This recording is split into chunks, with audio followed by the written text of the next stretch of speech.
lucu jika kini ada orang Malaysia menganggap Indonesia dan Malaysia seperjuangan, seperti yang kami tampilkan dalam video sebelumnya. Kapan pernah seperjuangan? Yang terjadi malah sebaliknya.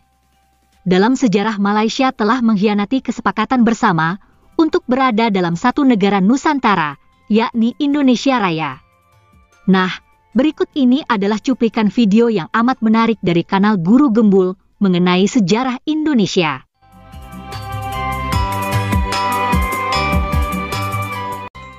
Ketika kemudian tahun 1920-an mereka mencanangkan Sumpah Pemuda yang dimaksud itu adalah tentang berbangsa, bertanah air, dan berbahasa satu. Itu semuanya terkait dengan bahasa Nusantara, tanah air Nusantara, bangsa-bangsa yang ada di Nusantara.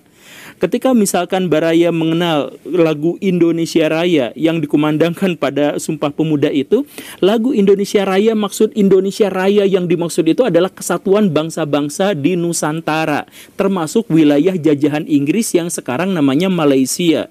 Dan kalau Baraya masih bingung juga, orang-orang Malaysia ikutan pada saat Sumpah Pemuda dan menyatakan sama-sama bergabung dengan Indonesia seandainya mereka lepas dari penjajahan. Baraya tentu saja mengenal Ahmad Subarjo, Soekarno, Muhammad Hatta, Muhammad Yamin, dan sebagainya ya, bahwa mereka itu bukan memperjuangkan nasionalisme bekas jajahan Hindia Belanda seperti yang sekarang, tetapi Nusantara secara keseluruhan, Indonesia Raya atau Nusantara Raya atau Melayu Raya itu jauh lebih luas daripada yang kita kenal sekarang. Kalau misalkan Baraya masih agak kebingungan dengan ini, Baraya silahkan cek risalah BPUPKI. Dalam risalah rapat itu dijelaskan bahwa 80% orang yang ada di BPUPKI menghendaki agar setidak-tidaknya Malaysia modern, Brunei, Singapura, Timor Leste itu adalah wilayah dari Nusantara dan harus diperjuangkan kebebasannya, sama seperti bekas wilayah jajahan Hindia Belanda. Seperti itu. Lalu di zaman Jepang, Indonesia, Malaysia, Brunei, Singapura, dan sebagainya itu dipersatukan oleh Jepang. Dan karena itu Jepang menjanjikan kemerdekaan kepada Indonesia bukan sebagai Indonesia bekas jajahan Hindia Belanda, tetapi Indonesia secara keseluruhan termasuk di dalamnya Malaysia. Ketika Soekarno datang ke Dalat, Vietnam untuk mendapatkan informasi terkait dengan kemerdekaan, kemudian Soekarno pulang lagi, di tengah jalan dia ketemu dengan perwakilan Malaysia dan mereka bersalaman akrab. Mereka menyatakan bahwa kemerdekaan Indonesia adalah kemerdekaan Malaysia, kemerdekaan Singapura, dan sebagainya. Semua ada dalam satu kesatuan dan mereka bersepakat atas hal itu. Lalu kalau pimpinan-pimpinan bangsa Indonesia dan bangsa Malaysia pada waktu itu setelah sepakat, kenapa sekarang tidak menjadi demikian? Alasannya terlalu praktis, teknis, tapi rumit sekali. Jadi begini Baraya, lihat kronologinya seperti ini. Pertama, wilayah yang sekarang menjadi wilayah Indonesia itu adalah bekas jajahan Belanda. Belanda sendiri adalah negara yang tidak terlalu beradab dibandingkan dengan Inggris. Sehingga Indonesia itu harus melepaskan diri dari Belanda dengan cara yang paksa dan penuh kekerasan seperti yang kita kenal. Oke, itu poin pertama. Kemudian yang kedua, di sisi lain, orang-orang Malaysia itu tidak mau cepat-cepat memerdekakan diri dari Inggris karena Inggris adalah negara yang lebih beradab dan bertanggung jawab. Inggris bilang, saya akan memerdekakan kamu setelah semuanya siap, setelah semua unsur-unsur dan kemungkinan konflik itu dihilangkan sama sekali. Dan karena itu maka Inggris baru melepaskan Malaysia itu pada tahun 1957.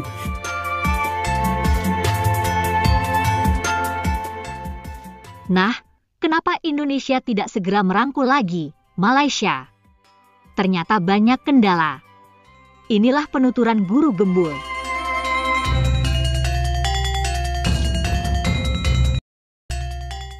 Kenapa orang-orang Indonesia tidak segera mencaplok wilayah Malaysia? Alasan yang pertama adalah dari tahun 1945 sampai 1949 Indonesia sibuk untuk mendapatkan kemerdekaan secara de facto dan de jure dan dari pengakuan dunia internasional. Oke, selesai di perjanjian KMB tahun 49. Lalu sampai tahun 50 Indonesia belum bisa ngapa-ngapain karena pada waktu itu Indonesia berdebat hebat tentang apakah Indonesia ini adalah negara kesatuan kesatuan atau negara federasi. Oke?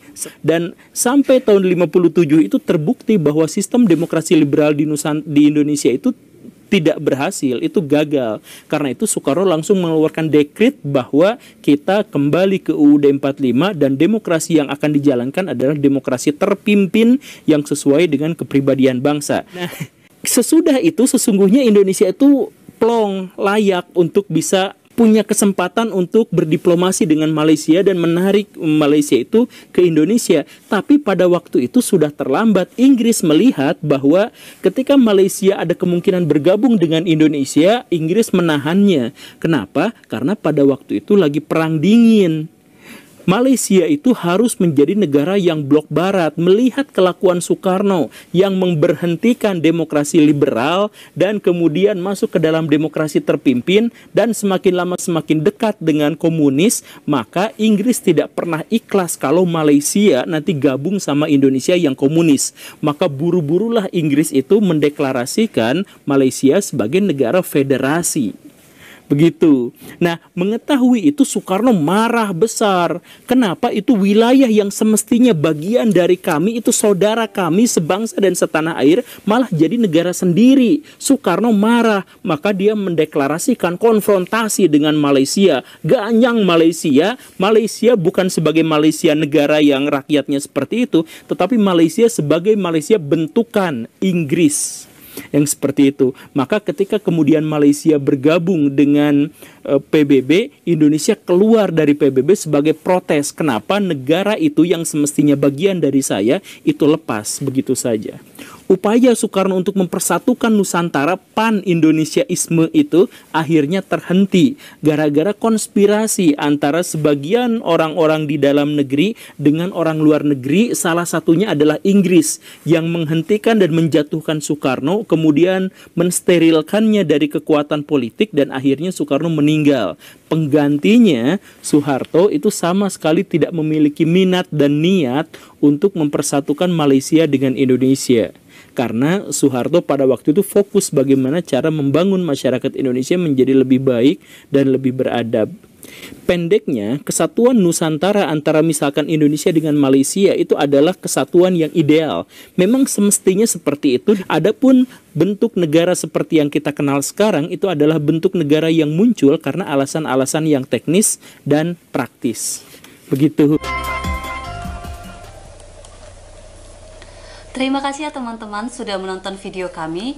Tetap sehat dan semangat. Sampai jumpa lagi.